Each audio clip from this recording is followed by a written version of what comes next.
The Many Faces of Ghosts by Cherokee Billie. Ghosts are the souls, spirits of people who have died and haven't gone into their light, in other words, crossed over to their proper plane of existence. They're people like us, only they're no longer inhabiting a body. They have become spirit, and they sometimes don't know it. There are many reasons these souls don't cross over. Some don't yet realize they're dead. Some stay because they want to try to comfort grieving family and friends.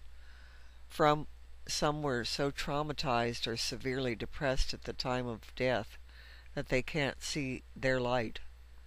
Others didn't believe in an afterlife and unconsciously refused to see it.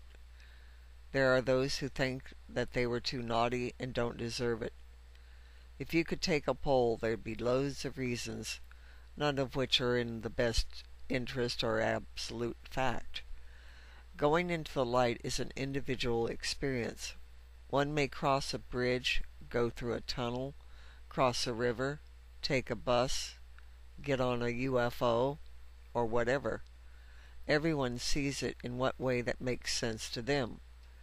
Once through, the individual must go through a time of adjustment, orientation, being helped by their guides, guardian angels, family, friends.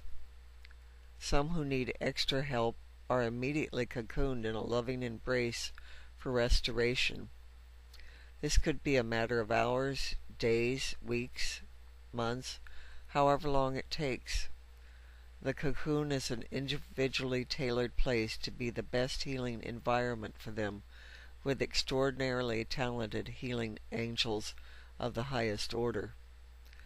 Once they've been acclimated to their new environment, many like to come back to check on their families and friends, letting them know that they are still alive, although in spirit form, and are happy and well. They frequently offer love and encouragement. These brief loving visits should not be confused with earthbound spirits. In my many years of practice as a spiritual advisor and a spiritual warrior, I've encountered many different ghosts. Not all of them are scary or with bad intentions. Yes, there are ghosts that live in darkness and have negative energy. I'll give you a little story here based on my mother. My mother grew up in the South, and she told me many times in her life that this story that happened to her in the early 1920s. And you got to picture the South back in the 1920s. They didn't have radio. There was obviously no television. They didn't get magazines. They were way out in the country. They had very little communication with the outside world. She was a young girl about 7 years of age and was playing with her brothers and sisters and cousins in a deserted house. They were playing a game similar to hide and seek, which they called Kitty in the Corner. When they were playing, they noticed one of the cousins had stopped and was staring at a staircase that went up to the second floor.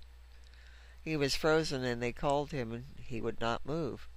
So they all came over to where he was, and at the bottom of this staircase was a large dog, about 6 foot high, standing on its hind legs, and it was smiling at them, and with one paw it was motioning for them to follow it. At that time my mother had never seen a poodle dog, but years later when she saw one, she said that's exactly what this dog looked like. It kept walking up the stairs and motioning for them to follow and smiling at them.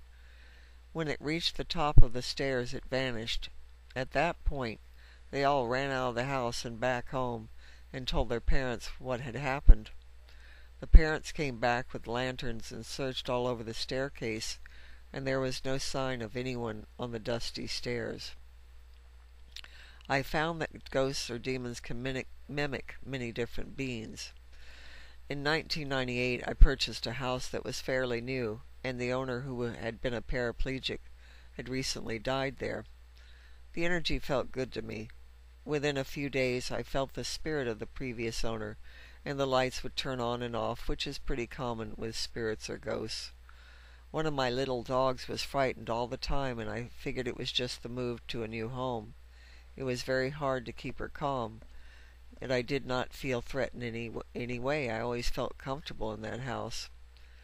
A friend of mine was visiting one day, and I was out of my room, and when I came back, he told me that he had saw a brown mist come out of my closet.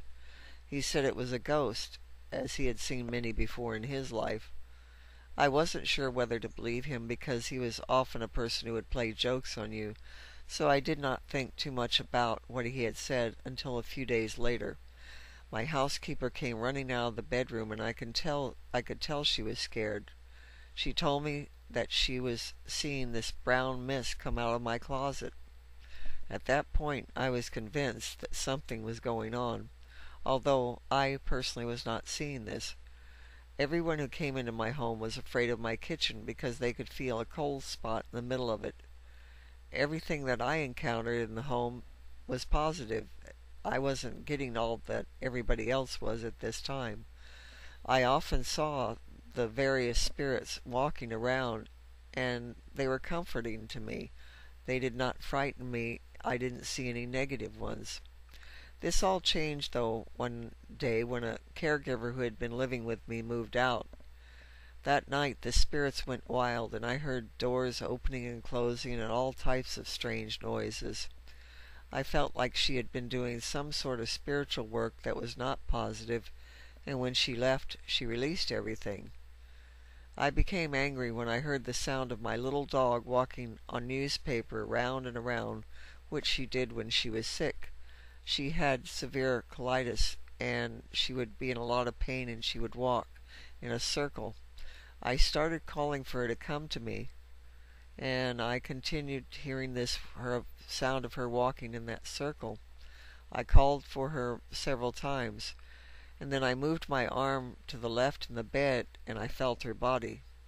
That's when I became angry, because this ghost spirit was mocking me by using my animal. Calling upon all the spirits that I know that are of the good, I was able to get all the spirits out of the house that night, and after that both of my dogs were at peace in that house, and no one saw or felt anything again. Over the years I've helped many people get rid of ghosts, negative spirits, and other entities from their life. Helping ghosts go into the light can be a very tricky business, so if you need help, I recommend contacting a professional, such as myself. Do not attempt to do this on your own. I want to talk a bit about demons. Demons are not ghosts, although some ghosts can seem demonic. There are many different types of being that we refer to as demons. Demons can be human, disembodied spirits, earthbound spirits who have not progressed beyond death of the physical body into the love, joy, and peace of the spirit world.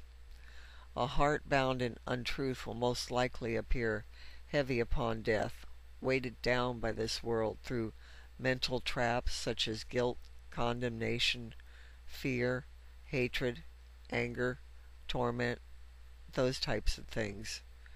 A down state of mind could easily keep a disembodied person, a ghost, on the earthly plane, descending into hell. This is in direct opposition to what should happen, which is ascension. And when I say hell, I'm talking about by being trapped here. This is a hell for them. Demons can also come from dark negative forces. Personally, I do believe in the devil or Satan, whatever name you may give it. I've seen it many times, and it's definitely not something you want to play around with or get to know. So many people want to communicate with deceased loved ones, and it really is quite dangerous because there are so many spirits out there, and they can often mock or mimic a loved one and not be who you think they are, and they can come in to your life and turn it around in not a positive way.